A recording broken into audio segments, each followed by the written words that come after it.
Graham Young is blind. You're moving it up and down. Up. Yet he can see. Down. Derek Steen feels pain in an arm that no longer exists. John Sharon sometimes believes he is God. My attitude was I was God, and then I had heaven and hell in my eyes. I was the grand guy who created heaven and hell. David Silvera is convinced his parents are imposters. It can look like my father. It can look identical to him, exactly like him, but it's not him. These people are not crazy.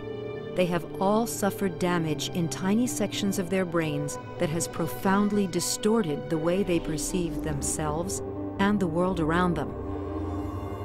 In the past, these bizarre cases would have been dismissed by science.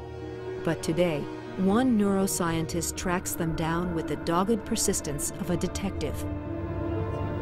What excites me is I can go in there and pretend I'm Sherlock Holmes and try and figure out what has gone wrong in this patient's brain, what's changed that accounts for the strange symptoms.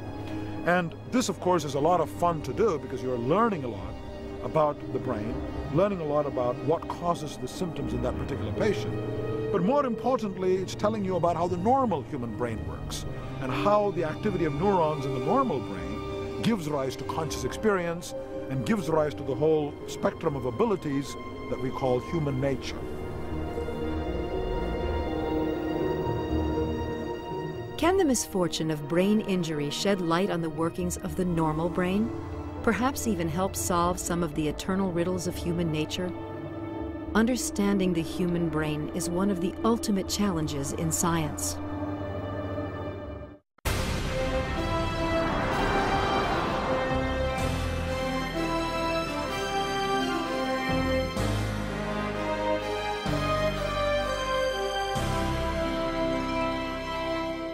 Corporate funding for NOVA is provided by Sprint and the Northwestern Mutual Foundation.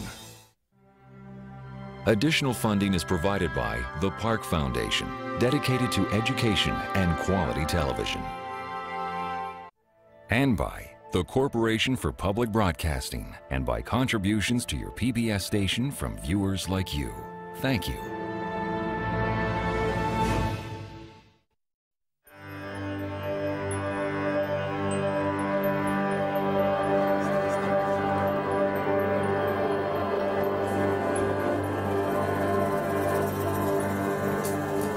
Watch my two fingers. Do you see my two fingers? Dr. Vilanur Ramachandran is revolutionizing our understanding of how the brain works.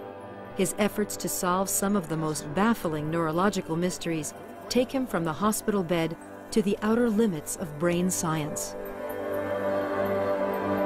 The human brain is without any doubt the most complexly organized form of matter in the universe.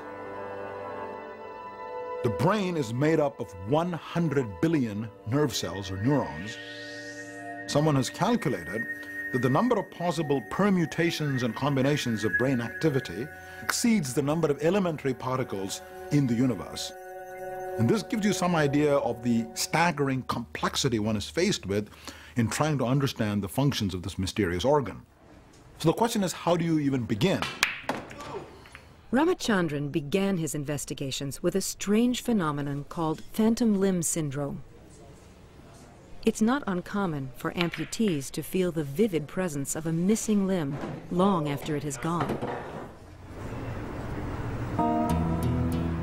One of Ramachandran's first patients was Derek Steen.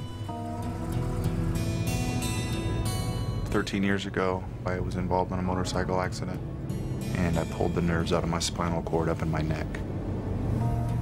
They told my parents directly that I would never use my arm again. About 7 years ago, I was reading through the classifieds, and I saw an ad in there, amputees wanted. I thought it was a joke. Like that. It's just basically connecting the club to the ball. So I called the number, and it was Dr. Ramachandran. Today, Derek is teaching Ramachandran how to play golf.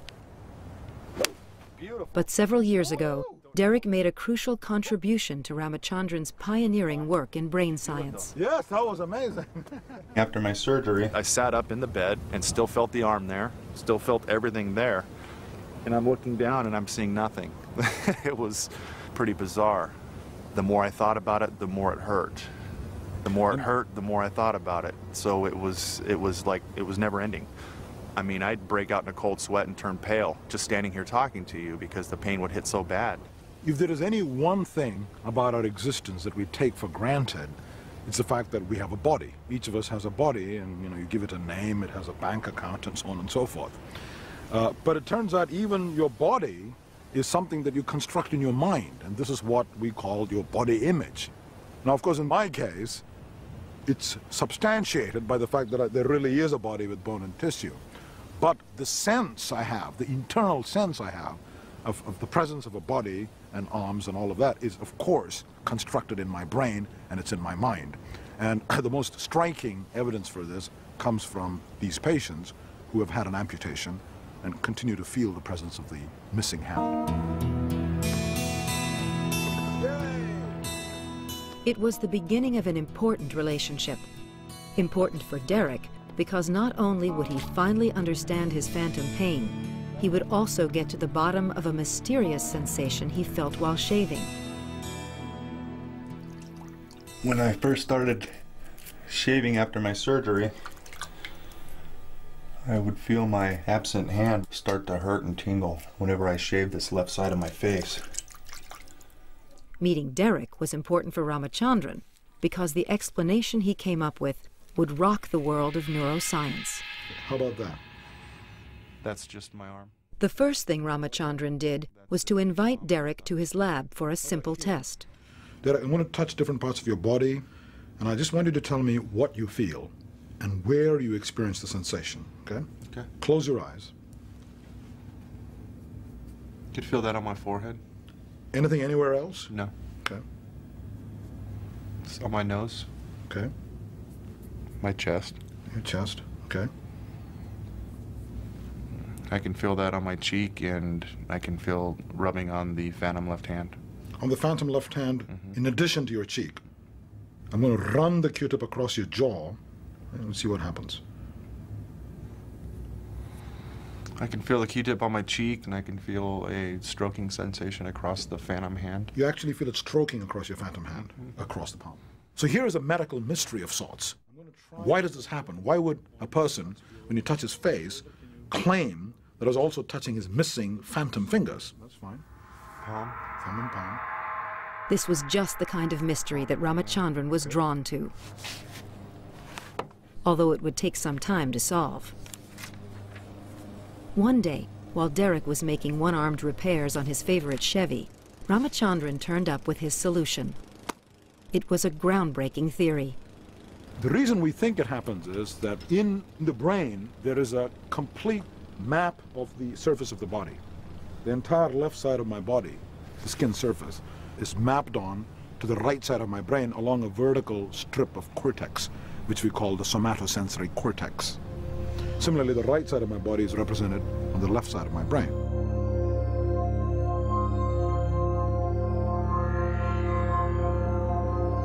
So every point on your body surface has a corresponding point on this body map. Now it turns out that the representation of the face on this map is right next to the representation of the hand. Now that's a bit surprising, as you'd expect the map to be continuous and faithfully represent the left side of my body. But it doesn't. Now imagine what would happen if the left arm were amputated. The part of the brain corresponding to the hand no longer gets any input, and it's hungry for new sensory input, so to speak. The sensory signals from the face normally activate only the face area that's right next to the hand area, but they now invade the vacated territory corresponding to the missing hand and start activating the hand region in the brain. And so whatever is reading those signals higher up misinterprets those signals. It says those signals are coming from the missing hand. So you experience the sensations that's coming from the missing fingers, even though I'm touching your face. And this is showing there's been a massive reorganization of the sensory pathways in your brain after the amputation. And it's as though there's been a cross-wiring in your brain. Which, Exactly. Yeah. At first, some members of the neuroscience community scoffed at Ramachandran's new theory that neural pathways in the brain can change. One of the dogmas in neurology has always been that connections are laid down in the fetus in an early infancy. And once these connections are laid down, there's nothing you can do to change them. As a scientist, Ramachandran knew that such a radical proposal needed scientific proof. It was time to give Derek a brain scan. Hopefully, this would show what was actually going on in his brain. But would it prove that Ramachandran's hunch was correct? When various parts of Derek's body were wired up, the corresponding activity in his brain revealed the layout of his body map. This is a scan of Derek's brain. The green spot shows the brain's response to the stimulation of Derek's existing right hand. Next to it, the red spot shows that the right side of Derek's face is also being stimulated. So far, everything is normal. But in the right hemisphere, the green spot has disappeared because Derek's missing left arm can no longer send signals to his brain. Remarkably, the red area, which corresponds to his left cheek, has now taken over the whole space. These results vindicated Ramachandran's detective work. It's as though now the sensory input from the face is innervating a completely new part of the brain. And this means new pathways have been opened up. Whether this is because there's been an actual sprouting of new nerve fibers, or there have been pre-existing silent pathways which are now suddenly active, we're still working on. We suggested that maybe the connections are already there, like reserve troops ready to be called into action. And when you amputate the hand, these latent connections suddenly become active. Phantom sensations do not only occur in the limbs. But in fact, you can get a phantom with almost any part of the body. You can get phantom menstrual cramps after hysterectomy. You can get phantom appendix pain even after the appendix has been removed. Theoretically, you could have a phantom of almost any part of the body, except, of course, the brain. You can't have a phantom brain by definition, because that's where we think it's all happening. Luckily for Derek, his phantom pain has subsided. But that's not always the case. James Peacock has suffered excruciating pain since he lost his hand 6 years ago. A few days after I'd woke up, you know, it might have been a week to 8 or 9 days, something like that, before the pain really started getting bad, you know, to where it was like your hand is just crunched up real tight and stuff, or balled up, you know, and you can't move it. To unclench it, it's just, you can't. You've tried in your mind. This raises a perplexing clinical problem. How do you treat pain in a body part that's missing? James tried everything, from painkillers to hypnotism, but nothing worked. Until I found out about the mirror box. It was then that he came to see Ramachandran. And one answer might be that the brain is sending signals to the arm and trying to clench it. But in you and me, there's messages going back from the muscles of the hand telling you you're clenching too much or too fast. And this damps the command signals, so you can slow down. But the patient has no feedback because he doesn't have an arm. So the brain says, send even more signals, okay? And this goes on, and you get into a sort of positive feedback loop. So I said, well, if you give him some other source of feedback, such as visual feedback, maybe that'll trick the brain into thinking that the hand is clenching or unclenching, and maybe you can interrupt this loop. So I said, well, why don't we put a mirror there and have James look inside the mirror? It's just as though you have visually resurrected the phantom limb. And of course, the patient knows it's an illusion, but it's very, very compelling. Right now, as you look in there and you move your hand, your phantom does the same thing as your left hand is doing. First time I got in here and I've done this, and it was just like, it relieved the phantom pain, unclenched it, You know, it was just, oh, so intriguing, you know. Sometimes it's hard to explain how you felt, you know. Ramachandran believes the mirror box needs to be evaluated with many patients before he can be sure that it really works. But its undeniable success in uncramping James's phantom hand suggests that even pain can be a construct of the mind.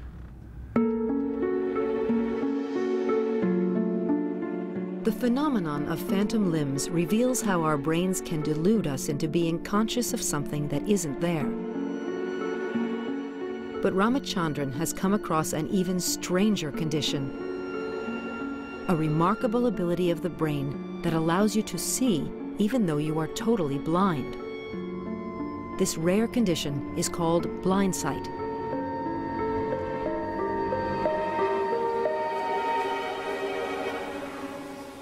Ramachandran found Graham Young in Oxford, England. He is one of the world's few known blind sight patients. This paradoxical condition shows just how much our brains run our lives without our being aware of it. Well, when I was 8, when I had the accident, it was a road accident that caused the brain damage, I literally used to walk into lampposts.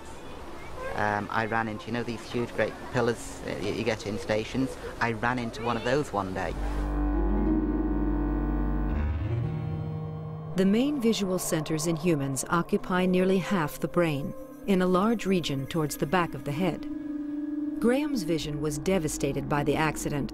Today, he can see to the left, but is blind to everything on the right, in both eyes. If you put an object in that part of the field and ask him what is it, he has no idea. He cannot perceive it consciously. And yet the remarkable thing is, if you move this object, he will tell you which direction it's moving, even though he cannot see the object. Down, up. You can see things over here. Oh yes, I can see. I'm going to move my hand across. You tell me when it appears, when it comes into view. Now. Very precisely as it enters the seeing part of your field. Yeah. And if I just hold over here and you look there, you can't see anything? No. How about now? You're moving it up and down. But you're seeing it. It's very easy for me to say to you, oh, I saw that move up, Colin. Yeah. And as soon as I say that, you're going to say, ah, he can see. No, I can't. A hypothesis sufficient. Colin Blakemore is an Oxford scientist for whom Graham's mysterious abilities raise intriguing questions about consciousness. I mean, blind sight is extraordinary when you see it. It's shocking. I think it's shocking because it brings home the fact that we can actually manage our brains without consciousness to some extent. And that leads to the question, well then... Why not everything? Why not everything? And why do we need consciousness for certain things? What is the extra gloss that consciousness gives, if anything, to our actions? Right. I'm aware of individual functions of sight. Sometimes I'm aware of a motion, but that motion has no shape, no colour, no depth, no form, no contrast. Sometimes I can tell you what orientation it's at, but then we lose everything else. So what you lack is the ability to put it all together and to recognise an object, a thing, something with meaning. Mm. Well, blind sight is this term introduced by Larry Weiskrantz to describe the ability of people like Graham to detect things, but not to be aware of them. So very, very different from what we would normally call vision.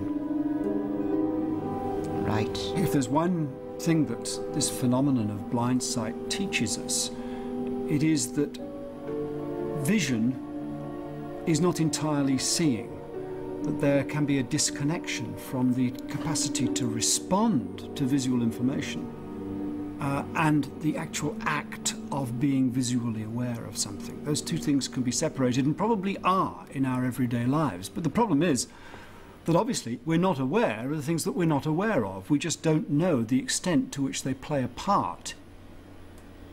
It's almost as if the patient is using ESP. He can see and yet cannot see. So it's a paradox. It's almost like science fiction. How is this possible?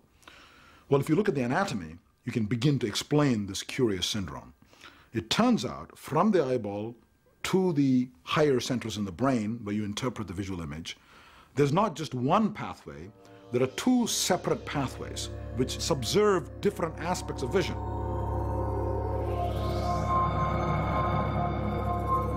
One of these pathways is the evolutionarily new pathway, the more sophisticated pathway, if you like, that goes from the eyeball through the thalamus to the visual cortex of the brain. Now, you need the visual cortex for consciously seeing something.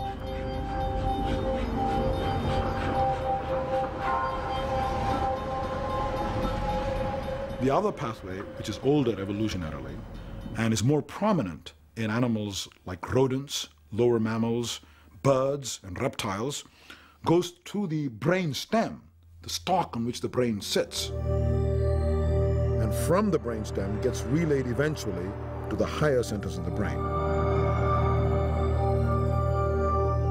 Specifically, the older pathway going through the brainstem is concerned with reflexive behavior, orienting to something important in the visual field, making eye movements, directing your gaze, directing your head towards something important.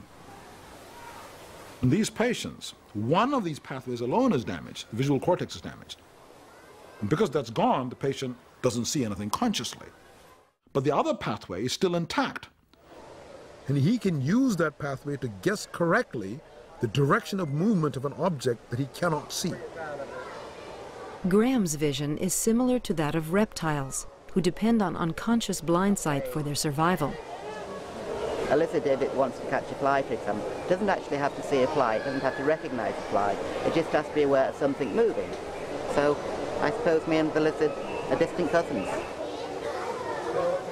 One of the goals of neuroscience is to understand which parts of the brain are dedicated to what function, how different mental capacities map onto different pathways and different neural circuits in the brain. And surely this fascinating syndrome is going to help us understand not only the nature of seeing, not only the division of labor between these different pathways, but the question of what is consciousness? What does it mean to be consciously aware of something? Why is one pathway alone conscious, whereas the other pathway behaves like a zombie that's trapped inside him, that's unconscious? The syndrome is so strange that when it was initially reported, people didn't believe it, and there are some people who still don't believe it.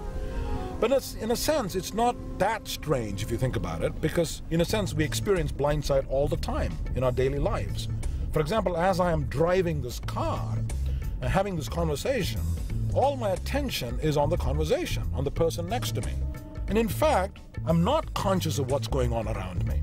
Even though I'm negotiating all this traffic, avoiding obstacles, avoiding that car on my right, avoiding the car on my left, that's all being done in parallel by another part of my brain, and it never emerges into conscious awareness unless something very strange happens, like a big truck passes by, I might notice it. Blind sight enables us to steer our way successfully through the world, as if on autopilot. How are we on the right side? Oops. Without this zombie in our brains, we'd be swamped by visual information, unable to focus on what really matters.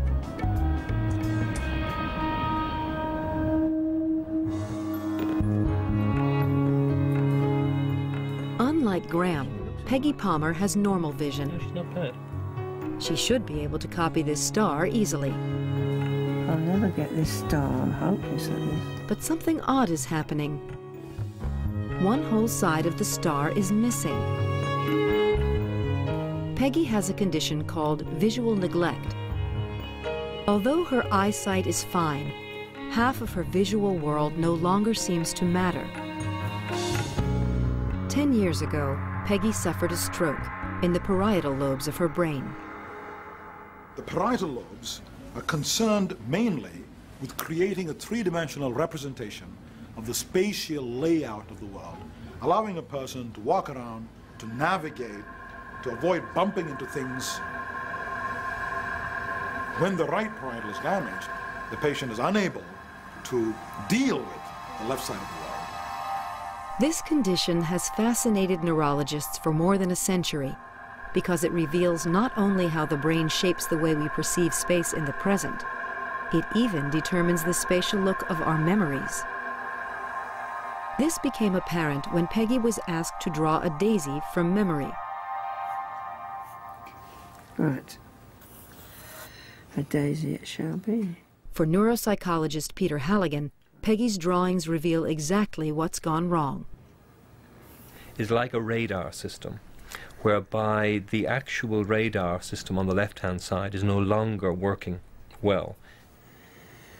If someone comes in on my left-hand side now, or I hear a sound, my eyes will immediately move to the left-hand side. That makes me, for evolutionary purposes, very aware of my environment. Because if I wasn't aware of those things, I'd have accidents. I'd get hurt, or I might get eaten by wild animals and whatever. Now, in Peggy's case, she will not attend to those things that we would normally be aware of. Peggy thinks she's drawn her daisies right, until it's pointed out to her. You've noticed that, have you? Oh dear. So what Peggy's drawn for us is several nice daisies with the left side missing. Same with this one, and this one. And look at this one, this is a very good example. I've done it on all of them. Sorry. Which means that she's not only neglecting events in the world, but when she conjures up a mental image, she's ignoring the left side of that mental image. Well, I thought I was going all the way round, you see. And this shows you that this is not simply a sensory problem, but a problem of consciousness. I don't know. It's because I was so concentrating on that side. It takes everything away, you see. It's this attention, really. It's taken away. There must be two attentions somewhere in your body. That one side's taking the other one away. I can't make it out at all. Very odd.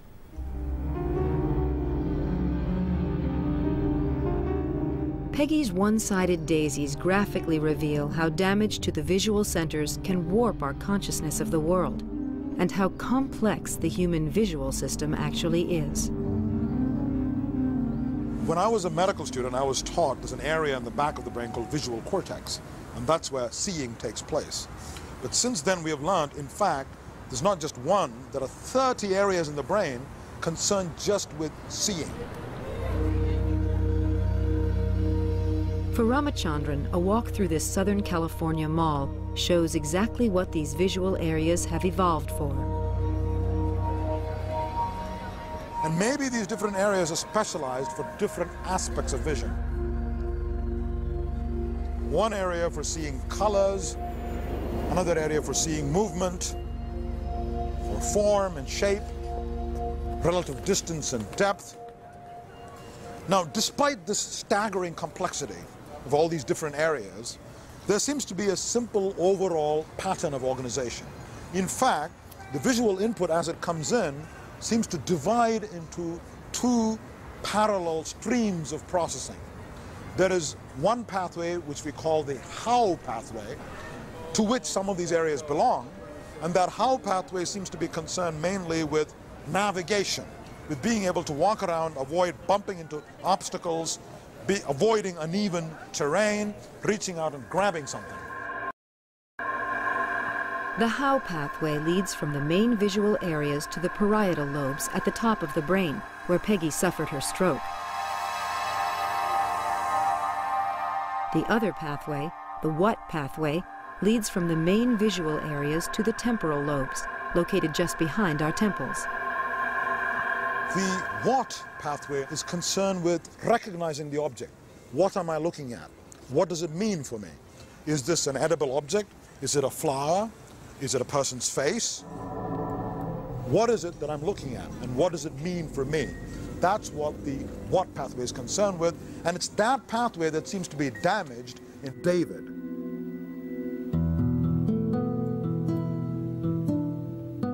David presented Ramachandran with one of the strangest cases he has ever encountered.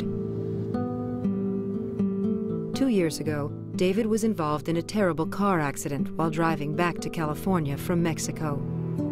There was a problem with the car, and I landed in the highway with my head first. Okay. But like this truck that is coming by, that's what I'm on. For 5 weeks, David lay in a coma.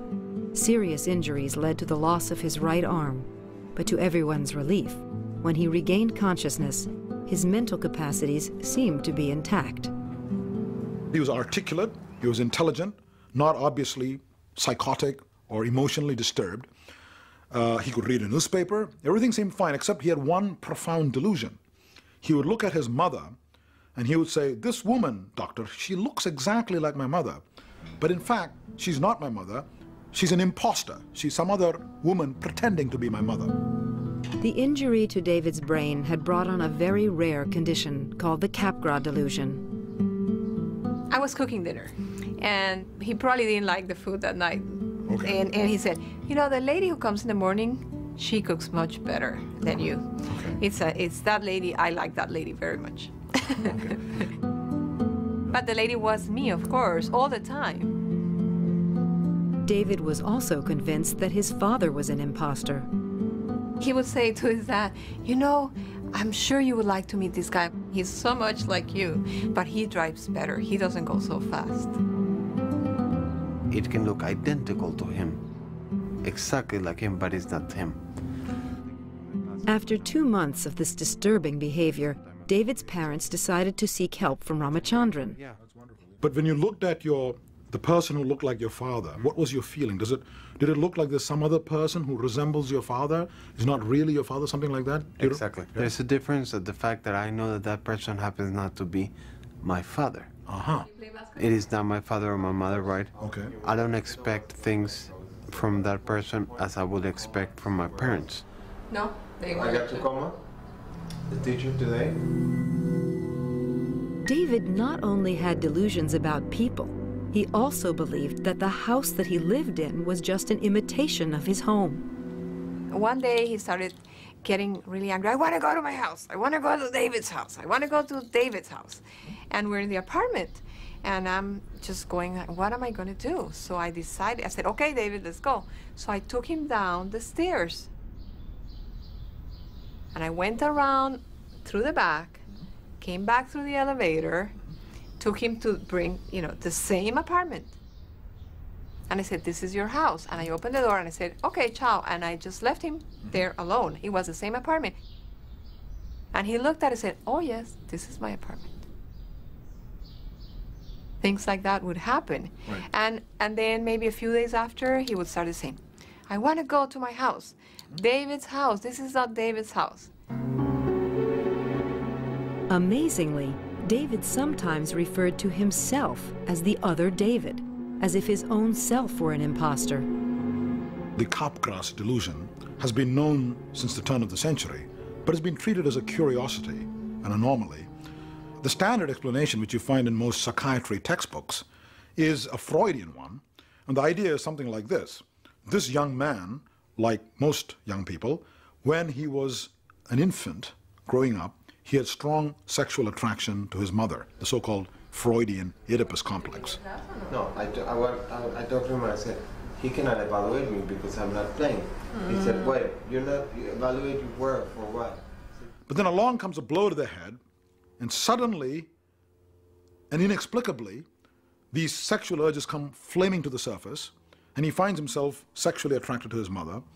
And he says, my God, if this is my mother, how come I'm attracted to her? How come I'm aroused? This must be some other strange woman. Now, this is an ingenious explanation, but it doesn't quite work. Because I've seen a patient who has the same delusion about his pet dog. He'll look at his pet dog and say, doctor, this is not Fifi. It looks just like Fifi, but in fact it's been replaced by another identical dog.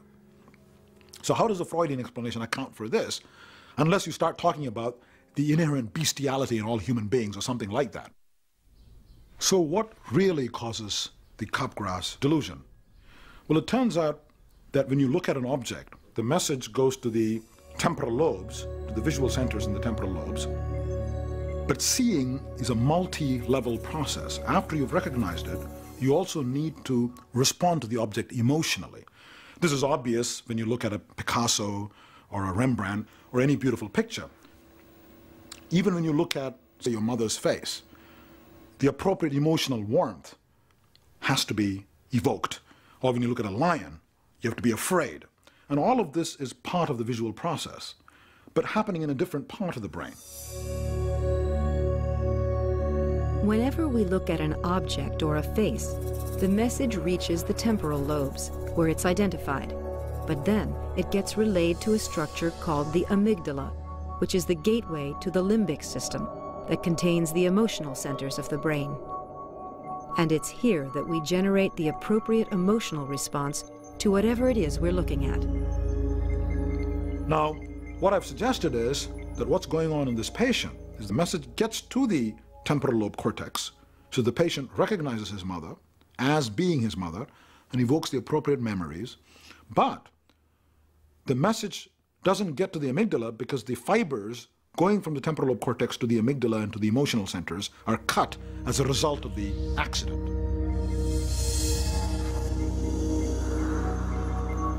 Therefore, there is no emotion, there is no warmth. And he says, if this is really my mother, why is it I'm not experiencing any emotions? There's something not quite right here. Maybe she's some other strange woman pretending to be my mother. Ramachandran's hunch that David's delusions were being caused by the rupture of specific brain circuits was lent unexpected weight when David's mother recalled a breakthrough with the phone. David, ¿cómo estás? Tu papi. We got so tired of him saying, you're not my dad, you're not my mother, you're my mother. We decided, okay, you go downstairs, call on the phone and said, David, hi. And on the phone, he would know he was his dad. On the phone, he never, ever had this problem. So on the phone, he'd always recognize on the phone as his father. As his father, no problem. When he saw him in person, he would say, you look like my father, but you're not really my father. No. This shows the patient is not crazy.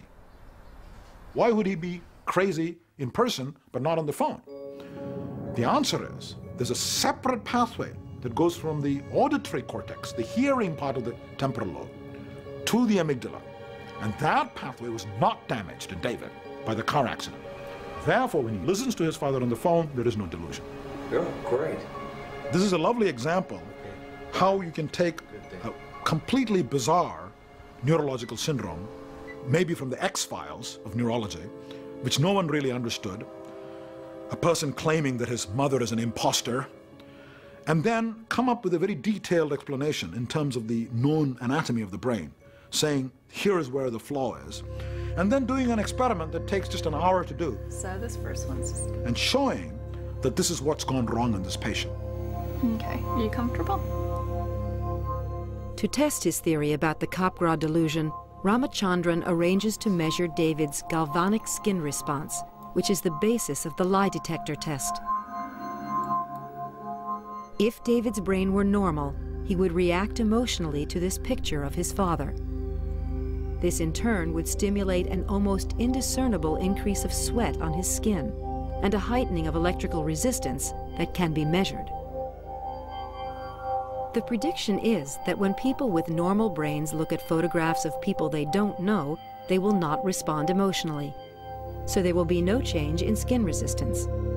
But a familiar face will prompt an emotional response, and invariably there is a change.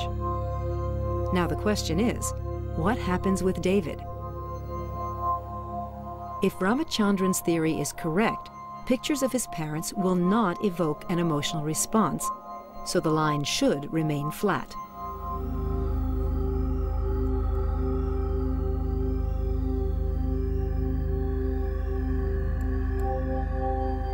Now, this is also telling you about how all of us, how normal people, respond to faces and to objects, because what happens in this patient is truly extraordinary. The lack of emotional response actually leads him to this very profound delusion that this person is not really his mother. In other words, the lack of the autonomic gut reaction, this emotional response, leads him to an absurd conclusion, overriding what his intellect is telling him.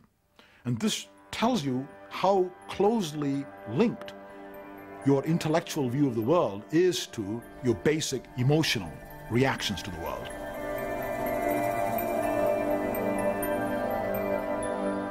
Luckily for Capgras patients, the condition seems to heal itself.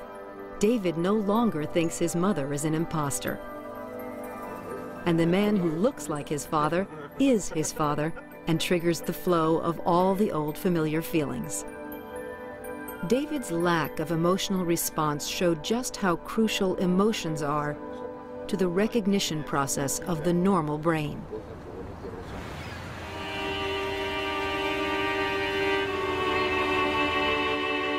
But what would happen if the emotions were to run out of control? What effect might an excess of emotion have on the way we interpret the world? John Sharon has temporal lobe epilepsy.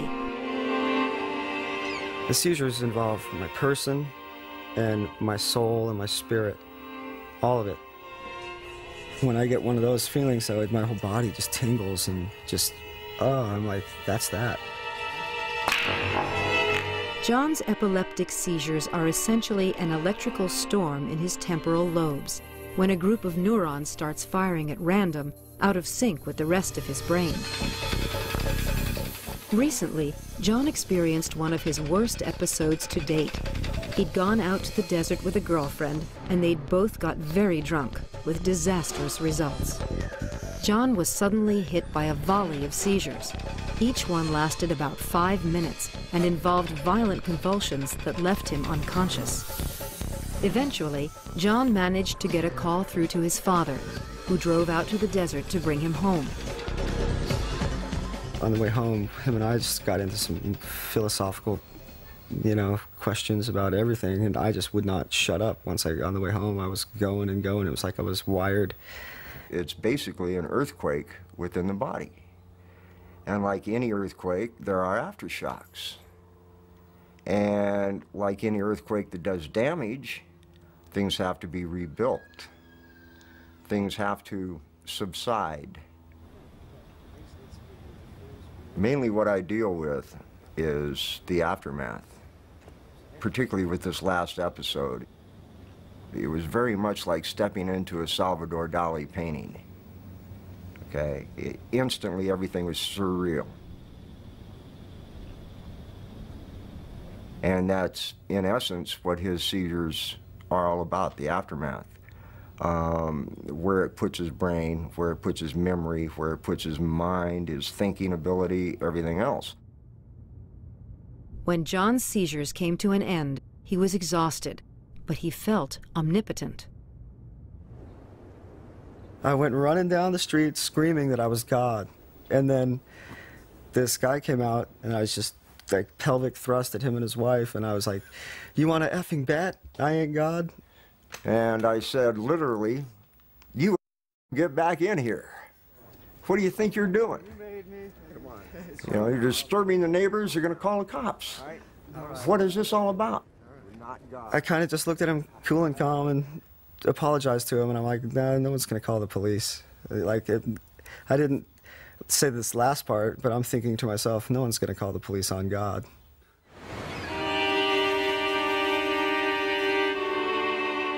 John had never been religious, yet the onset of his seizures triggered overwhelming spiritual feelings. It has been known for a long time that some patients with seizures originating in the temporal lobes have intense religious auras, intense experience of God visiting them. Sometimes it's a personal God, sometimes it's a more diffuse feeling of being one with the cosmos. Everything seems suffused with meaning. The patient will say, "Finally, I see what it's all really about, doctor. I really understand God. I understand my place in the universe, in the cosmic scheme. Why does this happen? And why does it happen so often in patients with temporal lobe seizures?"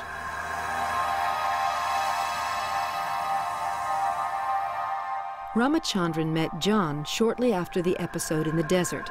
He was still feeling the extreme highs and lows that follow his seizures. Ramachandran was about to witness the emotional intensity that John endures. I've been in so much pain that I'd rather be shot to death, dude, or just whipped to death. But Whipped also to death. joy?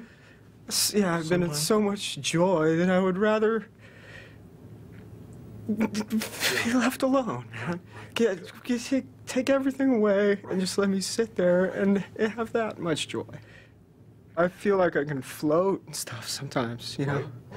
Okay. It's like the best. There were times where he would have 7 or 8 grand mal seizures in a day. He would never come back to this reality during that time. I have looked in his eyes in those times, and I have seen a cry for help. No, I mean, you guys, that's the thing, though. A lot of other people can just walk around and see the beauty of the world. sorry. It's not as beautiful.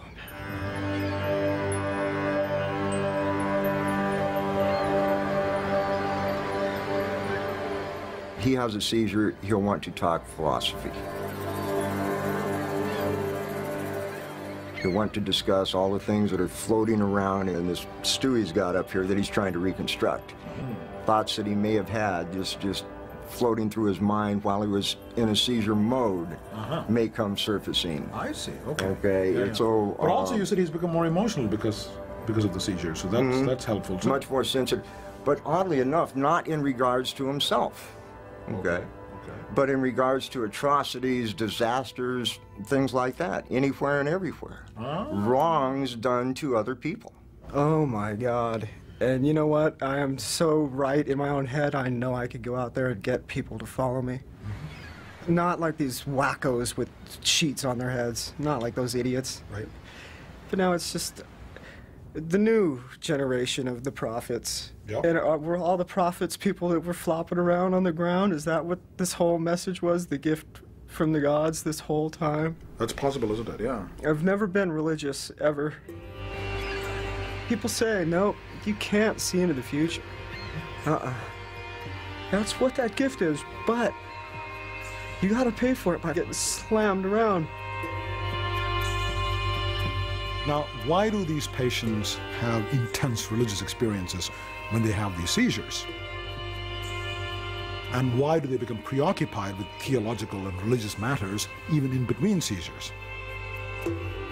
One possibility is that the seizure activity in the temporal lobe somehow creates all kinds of odd, strange emotions in the person's mind, in the person's brain, and this welling up of bizarre emotions may be interpreted by the patient as visits from another world, or as God is visiting me. Maybe that's the only way he can make sense of this welter of strange emotions going on in his brain. Another possibility is that this has something to do with the way in which the temporal lobes are wired up to deal with the world emotionally. As we walk around and interact with the world, you need some way of determining what's important, what's emotionally salient, and what's relevant to you versus something trivial and unimportant.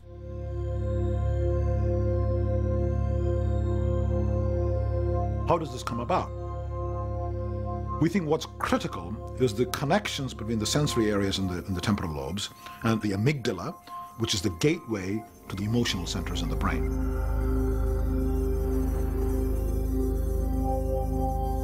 The strength of these connections is what determines how emotionally salient something is. And therefore, you could speak of a sort of emotional salience landscape with hills and valleys corresponding to what's important and what's not important.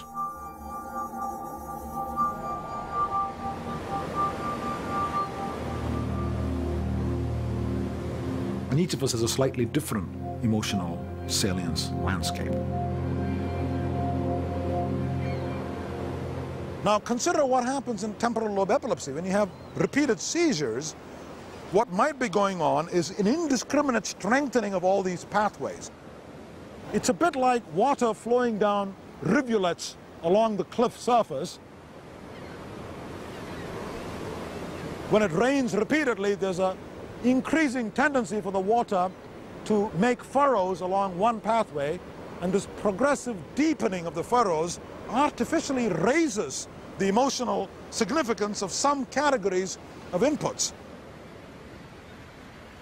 So instead of just finding lions and tigers and mothers emotionally salient, he finds everything deeply salient. For example, a grain of sand, a piece of driftwood, seaweed.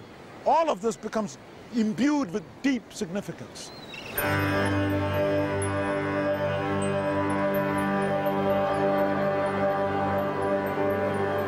Now, this tendency to ascribe cosmic significance to everything around you might be akin to what we call a mystical experience or a religious experience.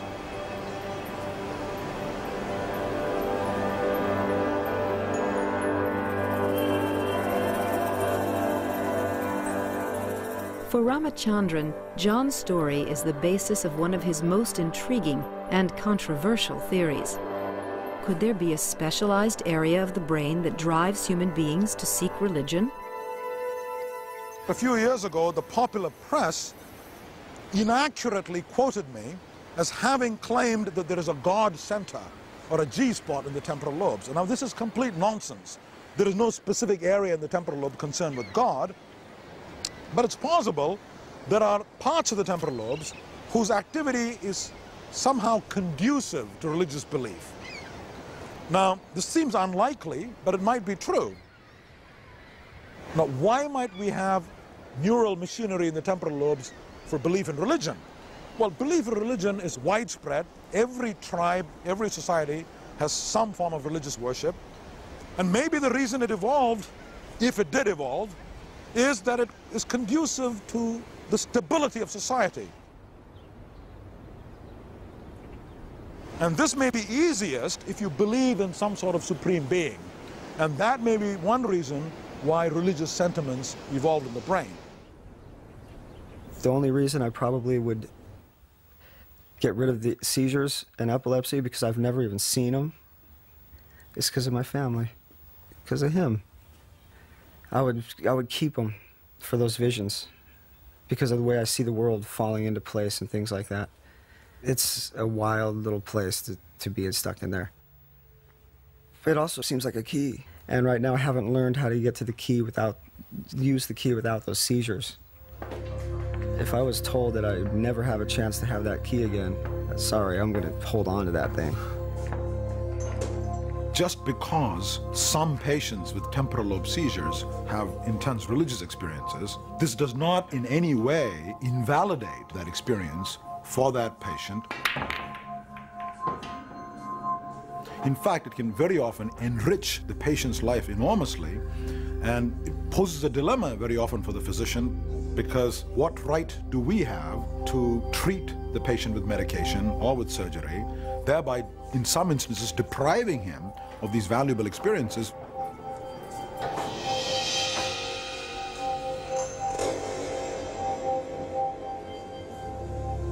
To me, the exciting thing is that subjects like God and religion can now be actually addressed by us scientists. We can begin to ask questions about religion and God and begin to approach these questions by listening to these patients, by talking with them, and by studying them.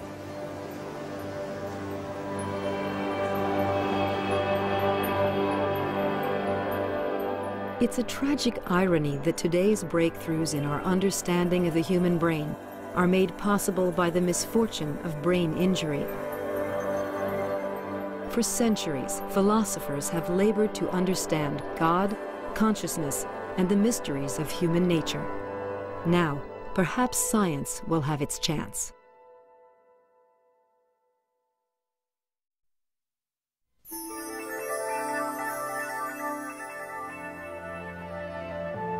On NOVA's website, investigate the remarkable complexity of the mind through other unusual case studies collected by Dr. Ramachandran on pbs.org or America Online keyword PBS.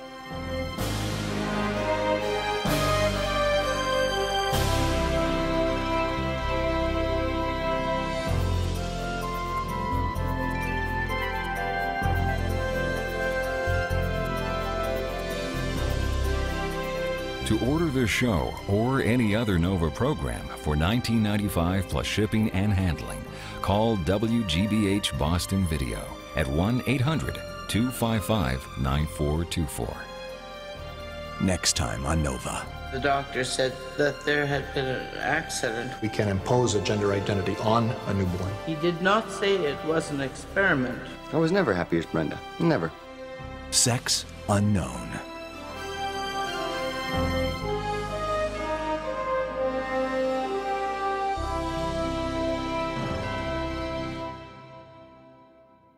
NOVA is a production of WGBH Boston. Corporate funding for NOVA is provided by Sprint and the Northwestern Mutual Foundation. Additional funding is provided by the Park Foundation, dedicated to education and quality television. And by the Corporation for Public Broadcasting, and by contributions to your PBS station from viewers like you. Thank you.